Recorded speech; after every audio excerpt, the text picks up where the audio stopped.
Alrighty, good morning everyone. If you are looking for the best place to work as a digital nomad, it is right across from Bryant Park, here at the Whole Foods.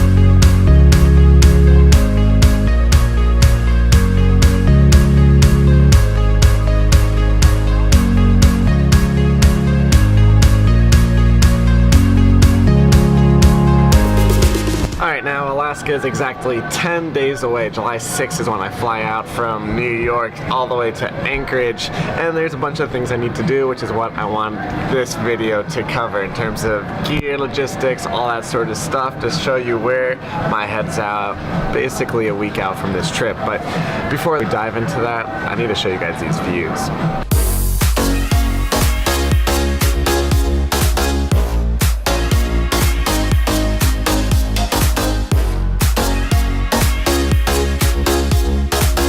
Alrighty, so with only 2 weeks or 10 days left really, one of my top concerns is making sure I have all the gear I need for this trip. So obviously Annalisa and I have the base of what we used when crossing America this past summer, but on this trip, one of our goals for Miles of Portraits is to make a film. I want to make sure I have the proper audio equipment, so we're going down. What up? Look at these guys. So we're going down to B&H because they're like the audio camera experts. Let's do it.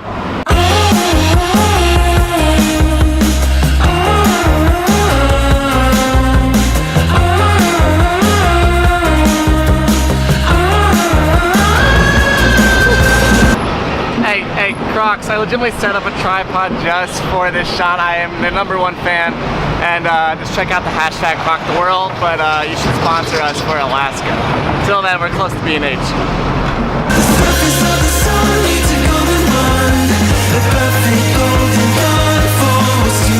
Alrighty, before every big adventure, I legitimately stop by B&H for something. I'm here for very specific items, and so that's to learn about lav mics. Those are the little mics you see on people's shirts. I need to learn, one, like the price range and what the difference is, but then how to actually attach them to people.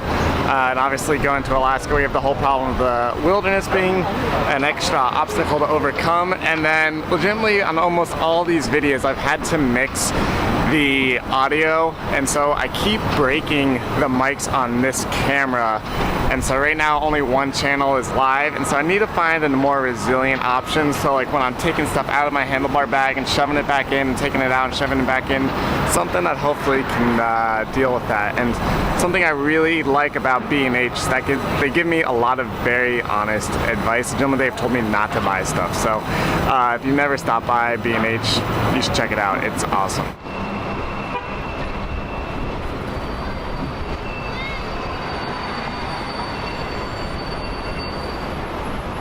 Alright, nothing like spending close to 2 hours, in case you can't tell by the lighting, to get nothing but gaff tape. No, seriously, super duper helpful. I have a lot of information to follow up on. Took a lot of photos of items I want to look at and kind of figure out the price range of, do I spend $50 or $500 on a setup, and also just invest in the future. So now I'm gonna go actually back home so I can show you guys my bike and what I need to buy for that.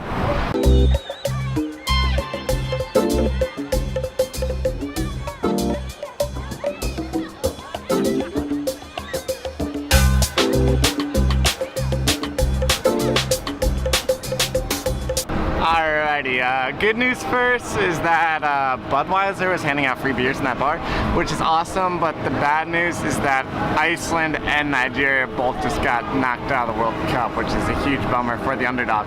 Until then, I'm finally now actually going to go out to my home and talk about biking gear.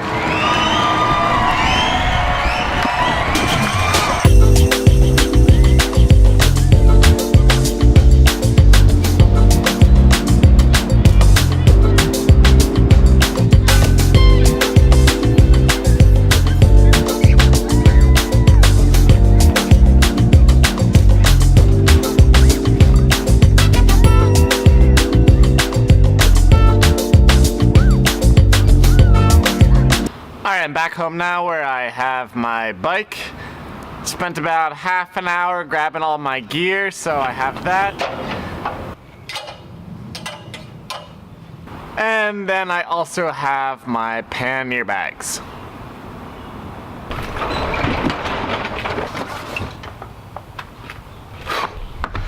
Alright, that was actually supposed to make it look like I have way less stuff, but let me move over a little bit. Alright, so this is mainly everything I need for the Alaska trip, and it's pretty easy. It kind of feels like being a senior at college. Like, I've been traveling now for, 9 months of the last year, so this is kind of everything standard and stuff like this where it's just my backpack. It's just basically symbolizing that everything that's in there has to end up in a pannier or so. But with only 10 days left until Alaska, the important thing is actually to note what's missing so I can order it either on Amazon Prime or go out to REI, which I'll do tomorrow. Alright, coming over to the bike, and I know it's kind of hidden back there, but what's missing is a handlebar bag, and I'm looking to order that shortly. And then my other concern is I misplaced my sleeping bag on the last trip, and so this one's looking way too big, so I'm thinking about replacing that. I'll look up the weather report in Alaska, but what I kind of like settling on is like a 20-degree, 24-degree bag, and then having a sleeping liner, so you're pretty flexible with the temperature. In 1 second. Alright, hopefully that's a little bit better. But this video isn't for a comprehensive breakdown of everything I got, so I'm going to make a list of the things I'm missing.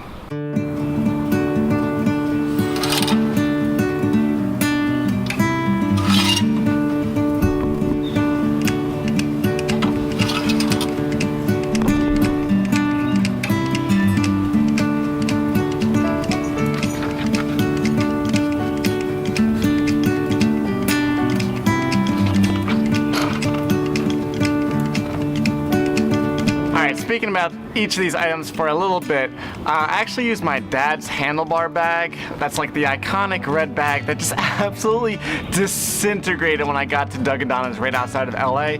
So that's why I want to replace it with the Ortlieb. It's a pretty standard bag for the bike touring community, and get a large one so my camera, hopefully a drone and that sort of stuff can fit in there, just snacks. It's like really just an important tool when you're bike touring.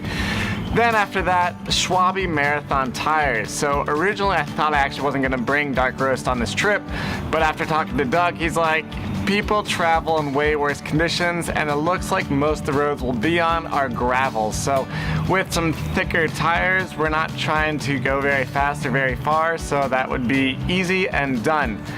Then with my bike pump, I've always kind of had a terrible bike pump. It sounds weird actually cycling about 6,000 miles with a bad bike pump, but I would love to replace that. And then there's some other standard kind of maintenance things like replacing the chain, getting a new multi-tool because mine exploded, and then some spare parts like brake cables and shifting cables because we'll be in Alaska. Then looking at my list down here, I would like to get a little top tube bag. So between the stem and the top tube, just to put a few snacks, my cell phone, just because I like putting things in different compartments so it's easy to grab and reach them while I'm biking. And then since this is miles of portraits and we're trying to go 1,000 miles, it'd be nice to have a decent odometer, ideally one with Bluetooth so we can send it to our phone and upload it while we're on the go. If you guys are interested in becoming a sponsor for this trip, the grand total for all this stuff is $513.63, which includes a sleeping bag. I will shout your name from the top of the mountain, send you photos, write you postcards, give you a phone call, whatever it takes. It would be incredible to have someone sponsor this gear. It's kind of the last stuff I need before going, and then I'm hoping to make a video about the breakdown of how I pack absolutely everything in my pannier bag. So after I pick up this stuff, actually showing how it goes on the bike, and then you can tune in, I believe, Thursday night. So I'm guessing that's June 28th without my phone on me. And I'm gonna go live, I believe, on Kickstarter, where if you guys have specific questions about gear or anything like that, I'm happy to answer it. So we have the countdown. We are, I think, $150 away from our Kickstarter goal, which is insane. Thank you everyone who has backed this project. I hope this gives you a little bit of insight on how you prioritize before going on a huge trip.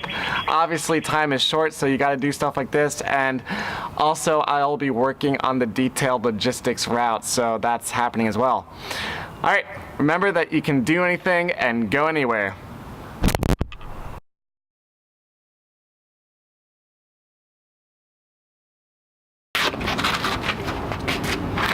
I just want to say, I didn't forget about this box, but it's going to be worked on after the video. This is all my diabetic stuff, and I got to lay out things, but that will be in the detailed packing videos, is how many supplies do you need and how to get them last minute. Thanks, everyone.